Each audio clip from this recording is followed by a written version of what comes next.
Bon, et bah, cette fin de course à Abu Dhabi aura été à l'image de cette saison, des grands moments en piste et du drama juste derrière.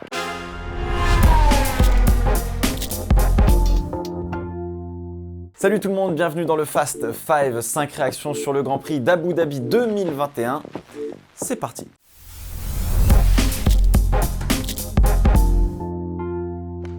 Première réaction avant de rentrer dans le vif du sujet, parce que je sais que c'est ça qui vous intéresse. On va parler de la giga perf de Yuki Tsunoda sur, encore une fois, tout le week-end, qu'il transforme parfaitement en course avec une 4e place à l'arrivée, et ça c'est absolument magnifique.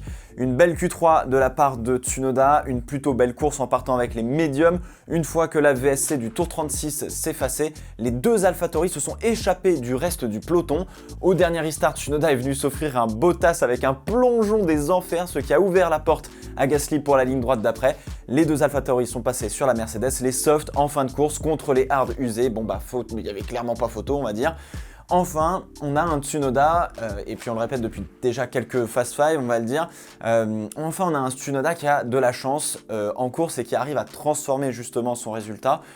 Cette fin de saison, ça a été mieux. Voilà, il commence à transformer la chose. Ça y est, il s'est acclimaté, je pense, enfin à la Formule 1. Et ça, c'est vraiment une super bonne nouvelle. On verra ce que ça donne pour 2022, évidemment. Mais même avec une P4 et une P5, eh bien, AlphaTauri ne marque pas assez de points face à Alpine. C'est donc une P6 qui a été beaucoup menée par Pierre Gasly. Excellent toute l'année.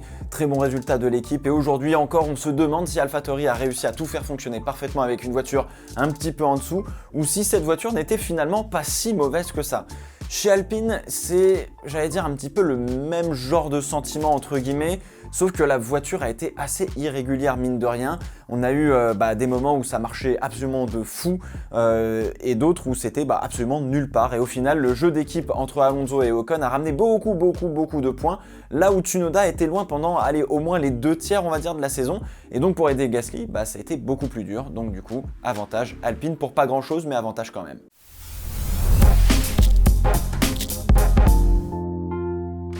Deuxième réaction, mesdames et messieurs, fallait qu'on en parle évidemment. On va parler d'un des héros de mon enfance, très clairement, Kimi Raikkonen, qui s'en va par la très petite porte. Ça fait très mal de voir Raikkonen terminer sa carrière de cette manière. C'est clairement la saison de trop. On sentait un Raikkonen qui en avait absolument rien à faire, qui ne donnait aucune envie, qui énervait même quelque part par son détachement qui est déjà caractéristique, mais là encore plus. Franchement, c'est la saison du gâchis, ça gâche un baquet, ça ne développe pas l'écurie ou la voiture, ça fait des bourdes incompréhensibles comme à Portimao par exemple, enfin clairement, je ne comprends pas. Finir sa carrière de cette manière-là, après 19 saisons, des courses absolument folles, un talent incroyable de la part de Kimi Raikkonen, ça laisse un goût super amer en bouche, c'est vraiment dommage quoi. Au final, Alfa Romeo aura été en difficulté de fou pendant toute la saison, sans de gros développements comme As, finalement, ils se sont beaucoup concentrés sur 2022, la voiture était vraiment pas bonne, mais j'ai l'impression que l'équipe n'arrivait pas à la comprendre, là où Williams a su dès le début voir les problèmes qu'il rencontrait et les résoudre, car oui, un peu comme AlphaTauri, en fait, la Williams était loin d'être mauvaise, il y a eu des courses difficiles, mais plein d'autres avec un sacré résultat à la clé. Bon alors là, juste pour terminer, à Abu Dhabi, les deux voitures de chez Alfa Romeo et de chez Williams ont abandonné, tout le monde est rentré plutôt à la maison, ce qui a notamment mis un petit peu le boxon en fin de course, mais ça on va y revenir.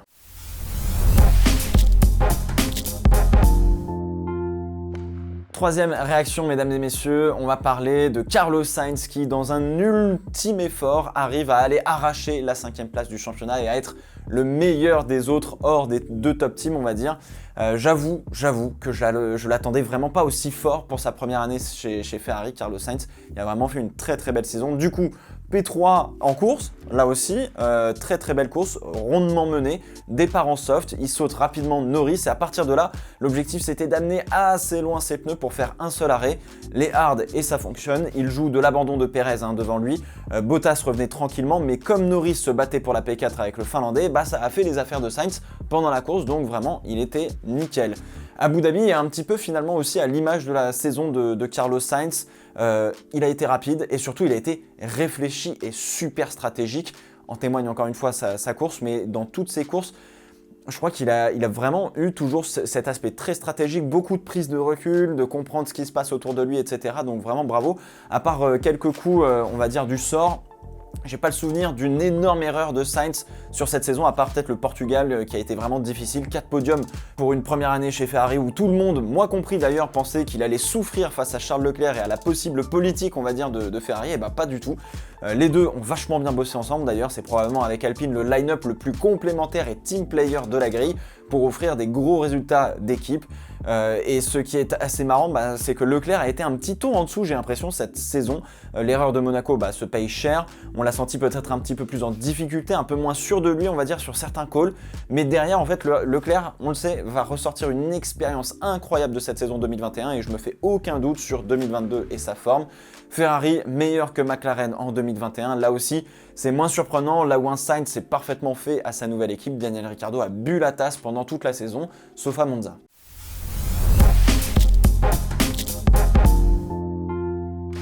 Quatrième réaction, mesdames et messieurs, ça y est, on va mettre un petit peu les mains dans le cambouis, on va en parler. On a eu une bataille Hamilton contre Red Bull et pas que juste contre Verstappen.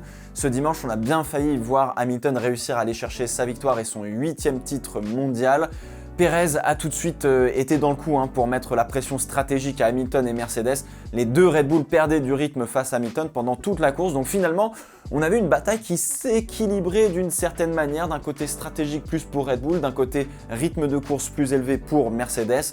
Le but en fait pour Hamilton et Mercedes, ça a été de se tenir à bonne distance de Max Verstappen en piste pour éviter de se prendre des attaques directes de la part du pilote néerlandais. Encore une fois, Mercedes et Hamilton ont eu énormément de mal à gérer l'agressivité de Verstappen cette saison. En témoigne l'attaque au premier tour. Verstappen plonge de super loin et Hamilton laisse encore une fois la porte ouverte et il tente quand même d'essayer de refermer un petit peu, mais c'est trop tard. Encore une fois, quand Verstappen tente une manœuvre, il va au bout. Hamilton court-circuite la chicane et selon la direction de course, il rend ce qu'il a gagné en termes de temps.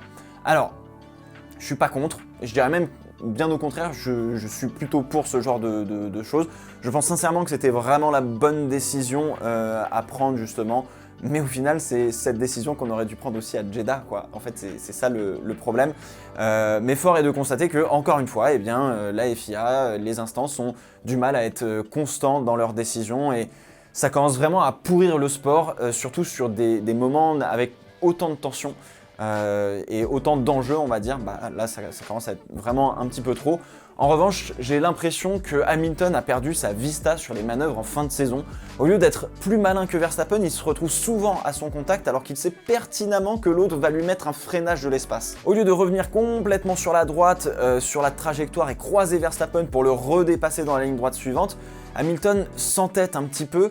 Mais est-ce que ce n'est pas prendre un risque justement que de croiser, de se retrouver derrière, de réattaquer un pilote qui lui a tout à gagner et rien à perdre justement et qui peut être très très agressif? Je vous laisse me répondre dans les commentaires évidemment, mais pour le reste en fait stratégiquement parlant, Mercedes a été quelque part prisonnière de sa propre course. Couvrir Verstappen, ne prendre aucun risque, l'avantage d'être en tête a été finalement le désavantage de ne pas pouvoir s'arrêter une fois de plus, pendant que Red Bull et Verstappen se sont arrêtés 3 fois en tout et tentaient tout ce qu'ils pouvaient. Stratégiquement, si Hamilton s'arrête, Verstappen continue et reprend l'avantage de la position en piste. Donc à chaque fois, Mercedes et Hamilton ne voulaient pas prendre le risque de s'arrêter et de devoir retourner au combat avec un pilote difficile à passer alors qu'ils étaient en tête et qu'ils étaient en train de prendre le titre. Alors du coup, ça a été très conservateur chez Mercedes, peut-être même trop conservateur. J'avoue, je sais pas trop, vous me direz dans les commentaires encore une fois, mais ils avaient une voiture qui était clairement au-dessus en termes de rythme de course.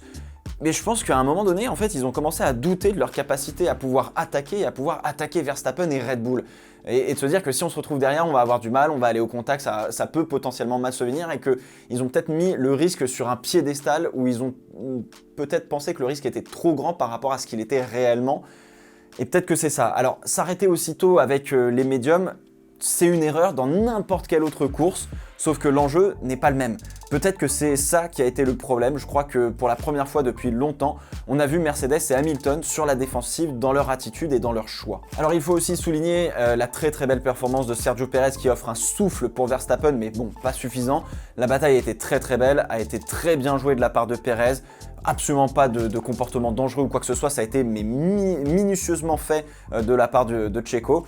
C'est aussi comme ça qu'on gagne une course et un championnat. Il aura manqué le soldat Valtteri Bottas dans la bataille, car avec Bottas, pas certain que Red Bull soit aussi agressif dans ses choix stratégiques. Alors voir Hamilton perdre la course après l'avoir autant dominé, encore une fois, ça vous rappelle que dans le sport automobile, tant que vous n'avez pas franchi la ligne d'arrivée, rien n'est fait. Et ça, je pense qu'il faut aussi le rappeler. Il était largement devant, mais c'est très rare de voir Hamilton et Mercedes tomber, on va dire, de cette manière. Il y a aussi eu beaucoup de circonstances et justement, on va y revenir. Mais en tout cas, le résultat est que Mercedes est tombé.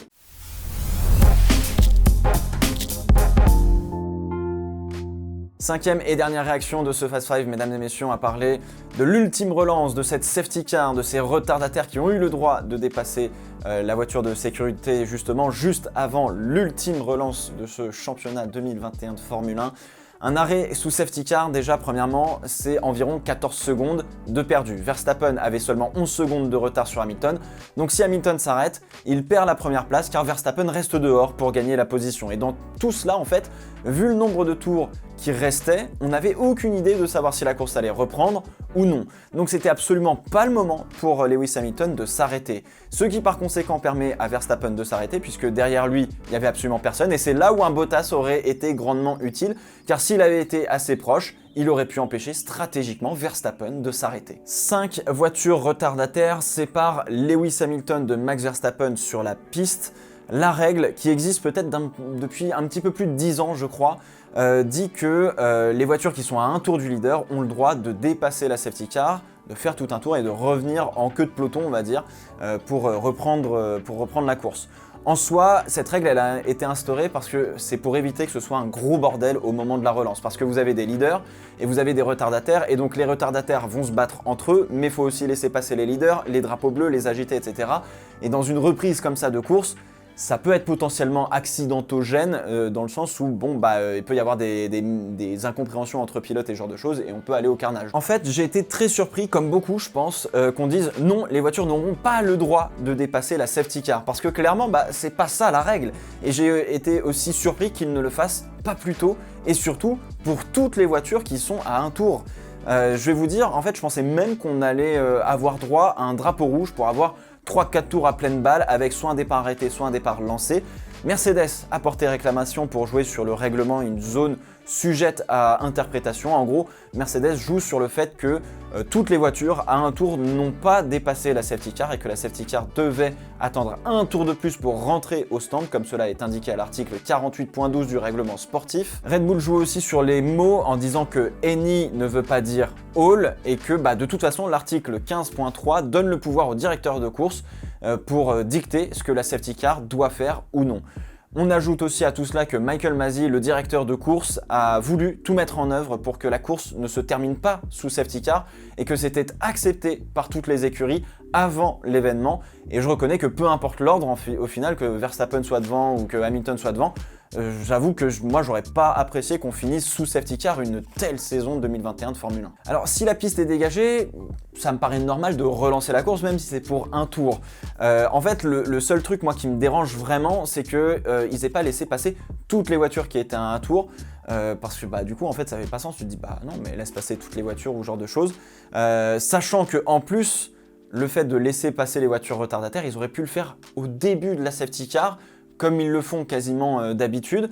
Mais bon, visiblement non. La manière de faire finalement de la direction de course sur cette affaire, elle laisse clairement à désirer et ça c'est relou. Ça vraiment c'est vraiment super relou. Donc non, au final j'ai envie de vous dire, n'en déplaise à certains, Lewis Hamilton ne s'est pas fait voler la course sur cette safety car la règle a été, je dirais, partiellement appliquée, mais c'est mon opinion. Mais si on l'avait complètement appliquée, ça aurait rien changé non plus du coup au résultat. À partir du moment où Latifi s'est planté, encore une fois, Hamilton n'avait aucun autre choix stratégique que de rester en piste, alors que Verstappen pouvait passer au stand. C'est un concours de circonstances qui fait qu'Hamilton n'a pas pu faire autrement. Mercedes a donc fait appel, cela a été rejeté par la FIA et je crois qu'ils font appel de leur rejet. Donc jusqu'à jeudi, on verra ce qu'il se passera.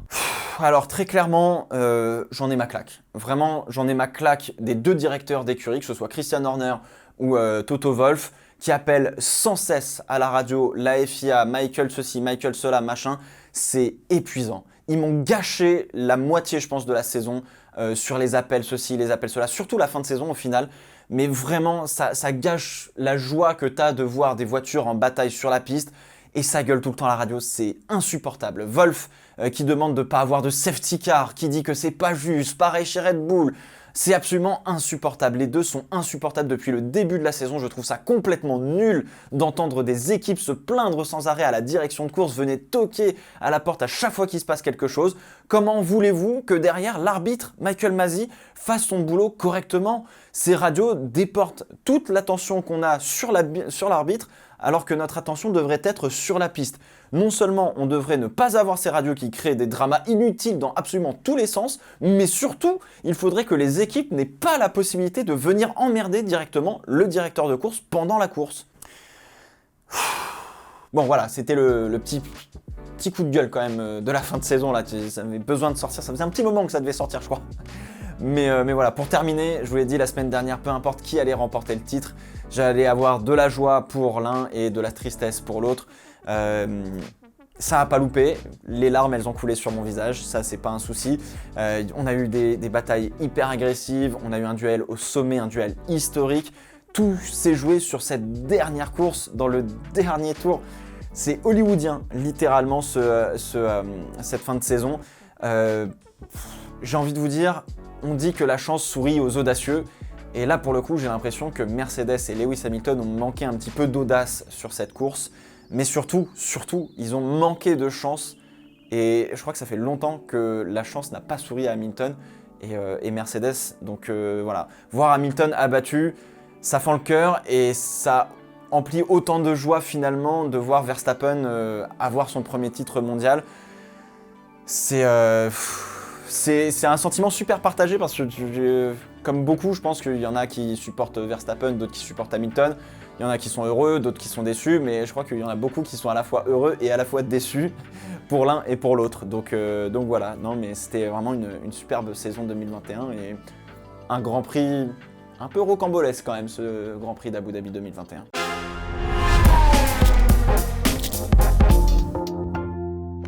Bon allez, je vous laisse avec un bonus. On va parler de Oscar Piastri qui a été titré champion de Formule 2 cette année. Il était rookie cette année justement et ça fait le 3e championnat dans 3 catégories différentes qu'il remporte d'affilée. D'abord la Formule Renault, ensuite la FIA F3 l'année dernière et la Formule 2 cette année.